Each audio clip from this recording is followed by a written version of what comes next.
Bismillahirrahmanirrahim. Assalamualaikum warahmatullahi wabarakatuh. Dalam kesempatan presentasi kali ini, kami akan membahas tentang penelitian kualitatif dengan fokus pada langkah-langkah penelitian kualitatif. Kesempatan presentasi ini akan disampaikan oleh saudara saya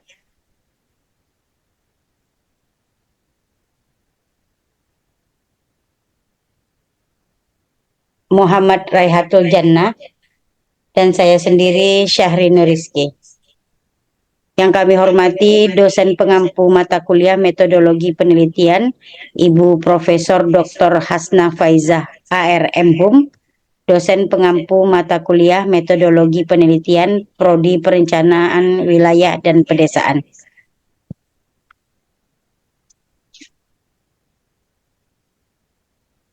Baiklah, eh, adapun langkah-langkah penelitian kualitatif yang pertama yaitu eh, pemilihan dan menganalisis permasalahan.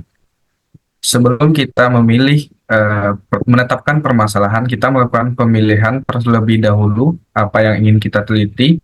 Kemudian dalam benak kita akan mempertanyakan beberapa pertanyaan sebelum kita melakukan atau meletakkan penelitian yang akan kita teliti. Yang pertama yaitu permasalahan penelitian yang akan kita angkat, uh, apakah relatif, belum atau sudah diteliti oleh orang lain. Kemudian penelitian yang akan kita angkat mengundang rasa ingin tahu sebagai peneliti. Kemudian juga dapat dimanfaatkan hasil penelitian kita tersebut oleh pihak luar yang akan membaca penelitian kita tersebut. Kemudian yang ketiga, apakah permasalahan penelitian kita tersebut terkait di dalam ruang lingkup ilmu yang kita pelajari atau tidaknya. Tentunya penelitian yang akan kita angkat harus cenderung sejalur atau sama dengan pembelajaran yang kita laksanakan. Kemudian, apakah kemampuan dan latar belakang pendidikan penelitian mendukung tujuan-tujuan penelitian tersebut. Kemudian juga kita mempertimbangkan alat, materi, kondisi fisik, psikologis, dan juga mempertimbangkan metode yang akan kita pakai nantinya, memungkinkan atau tidaknya terlaksananya penelitian tersebut. Kemudian penelitian tersebut kita menjadi tanda tanya juga, akan cukup nggak waktunya untuk mengangkat penelitian yang akan kita teliti. Kemudian hal yang terpenting juga tentunya dana penunjang, apakah penelitian yang akan kita angkat sesuai dananya bagi kita untuk melakukan penelitian tersebut. Kemudian langkah penelitian kualitatif yang kedua yaitu melakukan survei pendahuluan atau grand tour. Survei pendahuluan digunakan untuk mencari informasi dan juga fenomena-fenomena di lapangan guna untuk menemukan data-data yang berhubungan dan juga mendukung permasalahan penelitian yang akan kita angkat. Kemudian juga survei juga melakukan pengamatan pendahuluan seperti melakukan wawancara terlebih dahulu kepada narasumber yang belum kita tetapkan gunanya untuk gunanya untuk kelarasan penelitian yang akan kita laksanakan. Kemudian juga kita mengumpulkan dokumentasi terlebih dahulu dengan penelitian yang akan kita teliti. Selanjutnya kita lanjut pada poin ketiga dari yang telah dijelaskan oleh teman saya tadi. Yang ketiga adalah menetapkan fokus penelitian. Menetapkan fokus penelitian seperti yang disampaikan oleh Spradley, ada beberapa alternatif untuk menetapkan fokus dalam penelitian kualitatif. Fokusnya yang pertama, masalah yang disarankan oleh informan, yaitu orang-orang yang mempunyai relevansi dengan penelitian. Kemudian ditetapkan pula fokus berdasarkan domain-domain tertentu, Misalnya dalam bidang pendidikan ada domainnya kurikulum, sistem evaluasi, manajemen sekolah, dan hal lain yang menyangkut pada domain-domain bidang pendidikan. Kemudian fokus berdasarkan pada permasalahan terkait dengan teori-teori yang telah ada. Penelitian ini bersifat pengembangan, yaitu melengkapi dan memperluas teori yang telah ada. Dan terakhir, fokus pada nilai temuan untuk pengembangan iptek. Selanjutnya, yang keempat yaitu melakukan kajian literatur atau teori. Teori-teori ini berfungsi sebagai bekal untuk memahami konteks sosial secara lebih luas dan juga mendalam. Kemudian landasan teori yang dikemukakan dalam latar belakang menunjukkan seberapa jauhnya kita sebagai peneliti memilih teori yang berhubungan dengan permasalahan penelitian. Kemudian dalam penelitian kualitatif ini, landasan teori hanya bersifat sementara sebelum peneliti menghasilkan peneliti yang telah diteliti. Kemudian peneliti dituntun untuk melakukan grounded research atau menemukan teori berdasarkan data yang diperoleh di lapangan dan juga dalam situasi sosial. Selanjutnya, poin 5, setelah dilakukan kajian literatur atau teori, maka ada penentuan metodologi penelitian. Apa saja metodologi penelitian itu? Yang harus ditentukan adalah jenis atau format yang digunakan. Kemudian setting penelitian atau lingkungan, tempat atau wilayah yang direncanakan oleh peneliti untuk dijadikan objek penelitian. Kemudian ada stakeholder terkait penelitian adalah informan penelitian yang terkait dengan seperti apa penelitian yang akan dilakukan.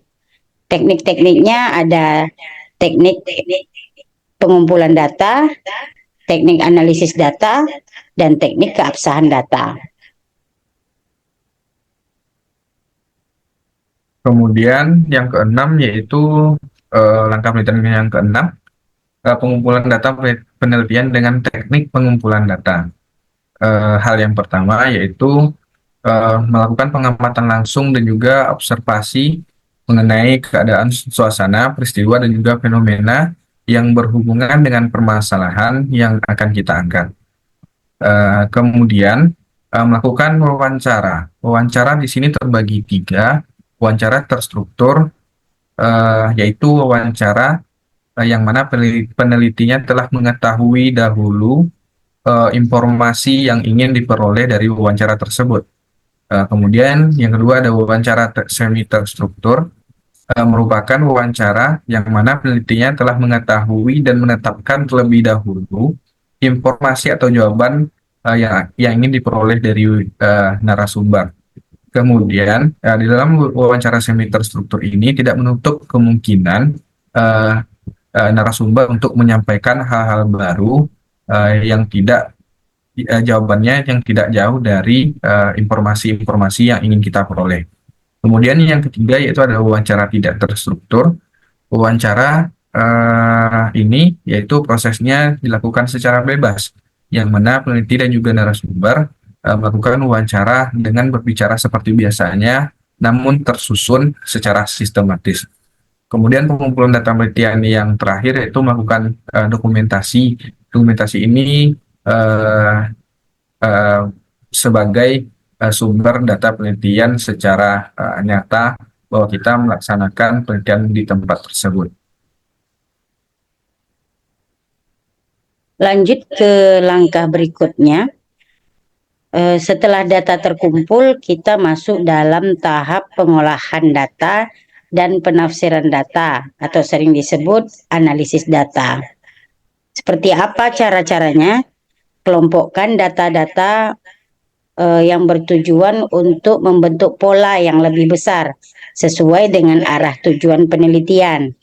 Kemudian sesuaikan indikator seperti cocokkan parameternya atau teori apa yang digunakan dalam penelitian ini dengan data di lapangan. Setelah dicocokkan parameter atau teori yang digunakan dalam penelitian dengan data di lapangan, data baru bisa disajikan yang berbentuk sekumpulan informasi yang tersusun dalam teks naratif. Penyajian data dilaksanakan supaya sajian data tidak lari dari pokok permasalahan. Kemudian barulah bisa dapat ditarik kesimpulan dari data yang sudah dikumpulkan. Kemudian masuk ke tahap ke-8, itu pemeriksaan keabsahan data. Apa fungsinya? Fungsinya untuk klarifikasi temuan, dalam arti data yang dipaparkan valid atau tidak. Ada beda nggak antara yang dilaporkan dengan apa yang terjadi pada objek yang diteliti? Selanjutnya, di tahapan pembahasan hasil penelitian. Hasil penelitian perlu ditelaah melalui pengetahuan rasional peneliti yang bersumber dari teori, pengalaman, dan keahlian peneliti. Kemudian masuk ke langkah penelitian kualitatif yang terakhir, yaitu sama seperti penelitian dari kuantitatif, yaitu penyusunan laporan penelitian berisi tentang satu pendahuluan, berisi latar belakang, fokus masalah, rumusan masalah, dan juga tujuan dan manfaat penelitian yang kita teliti. Kemudian yang kedua yaitu kajian pustaka berisikan deskripsi teori dan juga studi relevan. Yang ketiga yaitu metodologi penelitian berisikan jenis penelitian, setting penelitian, subjek penelitian, teknik pengumpulan data, teknik analisis data, dan juga teknik keabsahan data. Yang keempat yaitu hasil penelitian dan juga pembahasan. Kemudian bab kelima sebagai penutup, yaitu berisikan kesimpulan, implikasi, rekomendasi, dan juga daftar pusaka serta lampiran. Demikian presentasi dari kami. Mohon maaf atas segala kekurangannya. Kami akhiri. Wabillahi taufiq wal hidayah. Wassalamualaikum warahmatullahi wabarakatuh.